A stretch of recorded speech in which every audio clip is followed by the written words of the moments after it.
Today we're gonna read a new beginning news stories called Rikki, Tavi.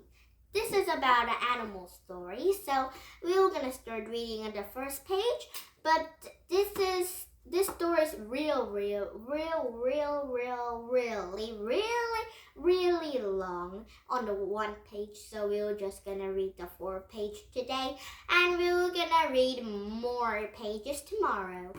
And now, are you ready for read this one book with a lot of stories? Now here we go. And first we can read Rikki, Tavi story starting on first page. This story of the Great War that Rikki, Tavi fought. All by himself drove the English family out in India. Rikki, Tavi was a mongoose with fur and tail like cats and a head like whales. Oh, I think Rikki, Tavi is not the name of this boy. Rikki, Tavi is a mongoose, this animal. Where is it? Rikki, Tavi, yes. One day a summer flood washed him out of the burrow where he lived with his father and mother and floated him, kicking and clucking down the roadside ditch. He found a stick floating near him, and he hurled into the faint. When he relieved, he was lying in the middle of a garden path, very wet indeed, and the boy was saying, "Here is the dead mongoose. Let's have a funeral." "No," said his mother. Let's take him, dry him. Perhaps he didn't really dead." They took him into the house where a big man picked him up and said he wasn't dead, just tired. So they wrapped him into the cotton and warmed him over a little fire. Then he opened his eyes and sneezed. "What now?" said the big man, who was boy's father. "Don't frighten him, and we'll see what he'll do. It is the hardest thing in the world to frighten a mongoose, because he's full of curiosity from the nose to tail. The motto of the mongoose family is go and find out. And Rikki was true mongoose. He looked at the cotton, decided it wasn't good to eat, ran around the table, sat up, scratched himself, and jumped on the boy's shoulder.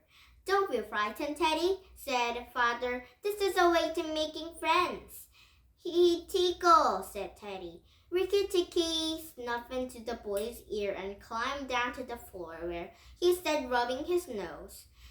"Is he so tame because we help him?" asked Teddy's mother. "All mongooses are that," said the husband. "If Teddy doesn't pick him up by the tail, he'll run in and out of this house all day long. Let's give him something to eat." They have gave a little piece of raw meat, and Rikki liked it immensely. "There are more things to find out about his house," he said to himself, "than all my family could find out in all their lives. I shall certainly stay and find out." He spent the day rowing around the house. He nearly drowned in the bathtub, put his nose in the ink of the desk, and burned it on the end of the big man's cigarette. When Teddy went to bed, Rikki climbed up too. Teddy's mother and father came before they went to bed, and Rikki was awake in the pillow. "I don't like this," said Teddy's mother. "He might bite." "He won't," said father. "Teddy is safer with that little animal than watchdog. If a snake came into his room," but Teddy's mother wouldn't think any of so awful.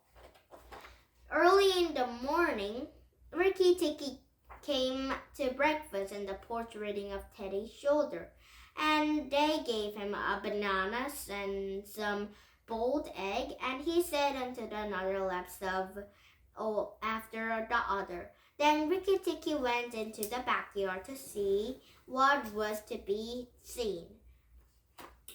It was the large yard with rose bushes and big houses, lime and orange trees and clumps of bamboos. Rikki Tikki scuttled up and down the garden, sniffing here and there, until he heard very sad voices in the thorn bush. It was Dorothy, a tailor bird, and his wife. They had their beautiful nest by pulling 2 leaves together and stitching up the edges. And filled with the inside with a squiff. What's the matter? Asked Rikki Tikki. Oh, now the 1 page left. Let's read 1 more page. We're miserable, said Dorothy. One of our babies fell down to the nest yesterday, and Nag ate him. Said Rikki Tikki. It's really sad, but I'm a stranger here. Who is Nag? Drazi and his wife crawled down to the nest without answering, for from the thick grass out of a foot of the bush there came a low, hissing, cold sound, and an inch by inch of the grass rose up into near of Nag, and the big cobra, and he was 5 feet long from the tongue to tail. Tongue to tail.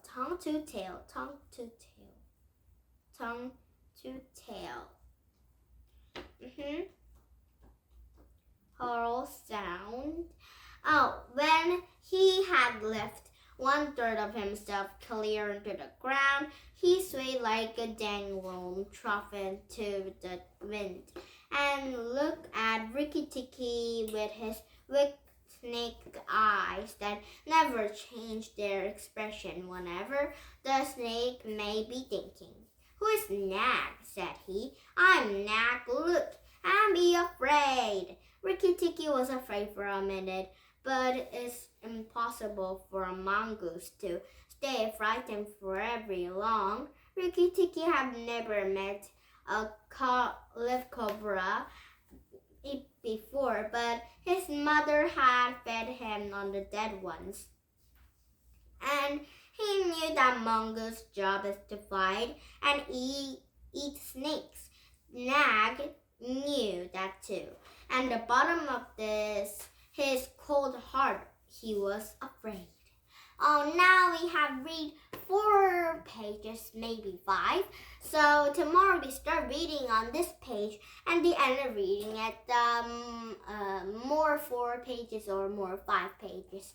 So now, did you have fun? You love English country. We come back with Rikki Tikki Tavi story with beautiful mongoose, Rikki Tikki Tavi, and a Nag story for tomorrow. We're going to start reading on that chapter and the end of reading on the 4 pages more or 5 pages. So let's start reading on that pages.